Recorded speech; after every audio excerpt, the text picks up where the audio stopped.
ಅದೊಂದೇ ಬೇರೆ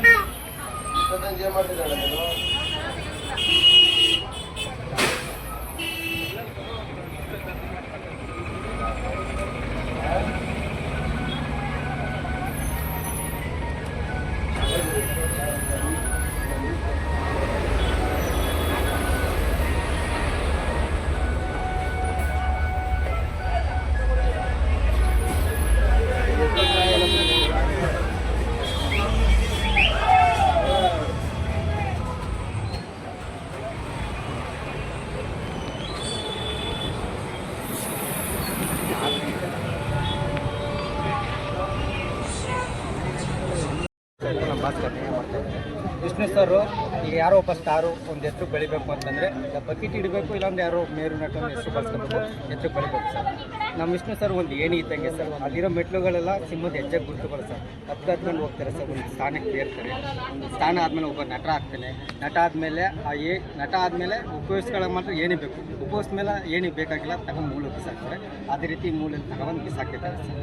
ಯಮಧರ್ಮರಾಯ ವಿಷ್ಣು ಸರ್ನ ಕರ್ಕೊಂಡೋಗಿ ಸ್ವರ್ಗದಲ್ಲಿ ಒಂದು ಚರ್ಚೆ ಮಾಡ್ತಾನೆ ಸರ್. ಏನಂತ ಚರ್ಚೆ ಮಾಡ್ತಾನೆ ಅಂದರೆ, ಹಬ್ಬ ಏನಯ್ಯ ನಿನ್ನ ಅಭಿಮಾನಿಗಳು ವರ್ಷಕ್ಕೆ 2 ಹಬ್ಬ ಮಾಡ್ತಾರೆ. ಒಂದು ನೀನು ಹುಟ್ಟುದ ದಿನ, ಇನ್ನೊಂದು ನಾನು ನಿನ್ನ ಕರ್ಸ್ಕೊಂಡು ದಿನ.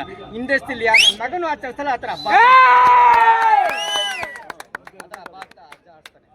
ನಿನ್ನ ಅಭಿಮಾನಿಗಳ ಮನೆಯಲ್ಲಿ ಅಣ್ಣನೋ ತಮ್ಮನೋ ಅಕ್ಕ ಬಂಧು ಬಳಗ ಯಾರೇ ಸತ್ರು ಇವತ್ತು ನಾಳೆ ಮಾಡ್ತಾಗ. ಈ ಕಾಲದಲ್ಲಿ 14 ವರ್ಷ ಆಯ್ತು ನಾನು ಇಲ್ಲಿ ಕರ್ಕೊಂಡ್ಬಂದ್ರು. ಯಾರು ಅಭಿಮಾನಿಗಳು ನಿಮ್ಮ ದೇವತರ ಪೂಜೆ ಮಾಡ್ತಾವ್ರೆ. ಅದೇ ಇವಾಗ ಎಲ್ಲೋ ಒಬ್ಬ ಅಣ್ಣ ತಮ್ಮಂದ್ರು ಇಬ್ರು ಕಚ್ಚಾಡ್ತಾ ಇರ್ತಾರೆ. ಅಲ್ಲೊಬ್ಬ ಹಿರಿಕ್ ಮನ್ಸ ಹೇಳ್ತಾನೆ, ಅಯ್ಯೋ ಮಂಕ್ರೆ ಇಬ್ರು ಯಾಕೆ ಅಣ್ಣ ತಮ್ಮ ಕಚ್ಚಾಡ್ತೀರಾ ಆಸ್ತಿ ವಿಚಾರಕ್ಕೆ? ಯಜಮಾನ ಮನೇಲಿ ಹೋಗಿ ಟಿವಿ ಅನ್ಬೇಕು, ಯಜಮಾನ ಮೂವಿ ನೋಡಯ್ಯ ನಮ್ಮ ಭಾಷೆ ತಿಳಿಸ್ಕೊಟ್ಟವ್ರೆ. ಅಣ್ಣ ತಮ್ಮರು ಹೆಂಗಿರ್ಬೇಕು, ಮನೆಗೆ ಈ ಥರ ಯಜಮಾನ ಇರಬೇಕು ಅಂತ ತಿಳಿಸ್ಕೊಟ್ಟವ್ರೆ. ಮೂವಿ ನೋಡ್ಕೊಂಡು ಕಲ್ತ್ಕೊಳ್ರಯ್ಯ, ಯಾಕ್ರೆ ಈ ಥರ ಮಾಡ್ತಾ ಇದ್ದೀರಾ ಅಂತ ಹಿರಿಕ್ ಮನ್ಸ ಹೇಳ್ತಾನೆ ಸರ್. ಅಷ್ಟೇ ಯಾಕೆ ಸರ್, ಎಷ್ಟೋ ಜನ ತಾಯಿ ಅಂದರು ಕೋಟಿಗೊಬ್ಬ ಸಿನಿಮಾ ನೋಡ್ಬಿಟ್ಟು ಇದ್ರೆ ಈ ಥರ ಕೋಟಿಗೊಬ್ಬ ಸಿನಿಮಾ ನೋಡಿ ಈ ಥರ ಇದ್ದರೆ ನಂಗೆ ಈ ಥರ ಮಗ ಹುಟ್ಟಬೇಕು ಅಂತ ದೇವ್ರಿಗೆ ಅತ್ತೆ ಕಟ್ತಾ ಇದ್ದಾರೆ ಸರ್. ಅಷ್ಟೇ ಯಾಕೆ ಸರ್, ಎಷ್ಟೋ ಜನ ತಂಗಿರು ಅಕ್ಕಂದ್ರು ಎಲ್ಲ ಹೃದಯವಂತ ಮೂವಿ ನೋಡ್ಬಿಟ್ಟು ತುಪ್ಪದ ದೀಪ ಹಚ್ತಾ ಇದ್ದಾರೆ, ನನಗೆ ಈ ಥರ ಅಣ್ಣ ಸಿಗಬೇಕು ಅಂತ ಮಹತ್ಯಾಗಿನ ಇವತ್ತು ಕಸ ರೀತಿ ಮಾಡ್ತಾ ಇದ್ದಾರೆ ನಮ್ಮ ಕರ್ನಾಟಕ ಜನ ವಾಣಿಜ್ಯ ಮಂಡಳಿ ಸರ್ಕಾರ. ಅವ್ರನ್ನ ತಮಿಳ್ನಾಡು ಪಾಕಿಸ್ತಾನ ರೀತಿ ನೋಡ್ತಾ ಇದ್ದಾರೆ ಇವತ್ತು. ಅವ್ರನ್ನ ಬಳಸ್ಕೊಳ್ಳೋ ಗಂಟ ಮಾತ್ರ ಬೇಕು ಏಣಿ, ಬಳಸ್ಕೊಂಡ್ಮೇಲೆ ಏಣಿ ಬೇಕಾಗಿಲ್ಲ. ಈ ಥರ ಮಾಡ್ತಾ ಇದ್ದಾರೆ ನಮ್ಮ ಜನ ಸರ್. ಈಗ ನಮ್ಮ ಬಾಸ್ ಒಂದು ಸಾಂಗ್ ಹೇಳೋರೆ, ತುತ್ತು ಅನ್ನ ತಿನ್ನೋಕೆ ಬೊಗಸೆ ನೀರು ಕುಡಿಯೋಕೆ ಅಂಗೈಗಳ ಸಾಕು ನನ್ನ ಮನ ಮುಚ್ಚೋಕೆ ಅಂಗೈಗಳ ಜಾಗ ಸಾಕು ಹಾಯಾಗಿರೋಕೆ ಅಂತ ಸಾಂಗ್ ಮುಖಾಂತರ ತಿಳಿಸ್ಕೊಟ್ಟ ವ್ಯಕ್ತಿಗೆ ಅಂಗೈಲಾಗದ ಜಾಗ ಕೊಡಕ್ಕಾಯ್ತಿಲ್ಲ ನಮ್ಮ ಸರ್ಕಾರಕ್ಕೆ ಹೇಳ್ಬಿಡಿ, ನಾವೇ ದುಡ್ಡು ಹಾಕ್ತೀವಿ. ನಮ್ಮ ಸರ್ಕಾರಕ್ಕೆ ಹೇಳ್ಬಿಡಿ, ಸರ್ಕಾರಕ್ಕೆ ಸೇರಿಸಿ ನಾವೇ ದುಡ್ಡು ಕೊಡ್ತೀವಿ. 51 ಕಟೌಟ್ ಹಾಕ್ತವ್ರು, 1 ಲಕ್ಷ ರೂಪಾಯಿ ಕೊಡ್ತೀನಿ ಬೇಕಾರೆ. 51 ಕಟೌಟ್ ಹಾಕ್ತವ್ರು ಈ ಜಾಗ ತಗೊಳಕ್ಕಾಗಲ್ಲ ಸರ್ ನಮ್ಮ ಕೈಲಿ. ಅಭಿಮಾನಿ ಕೈಲಿ ಎಷ್ಟು ಕೋಟಿ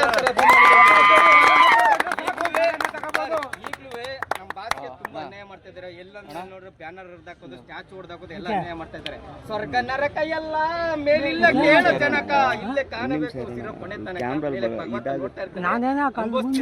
ಇವತ್ತು ಯಾರ್ಯಾರು ಚಾಮರಾಜನಗರ ಸೋಮು ಅಂತ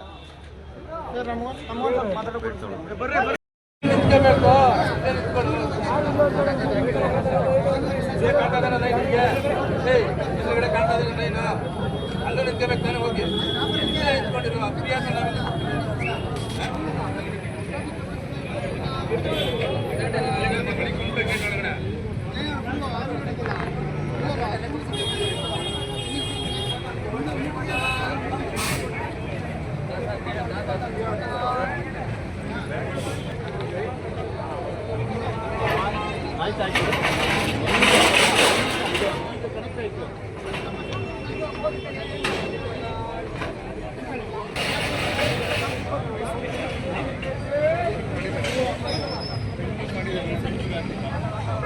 ಬಾಯ್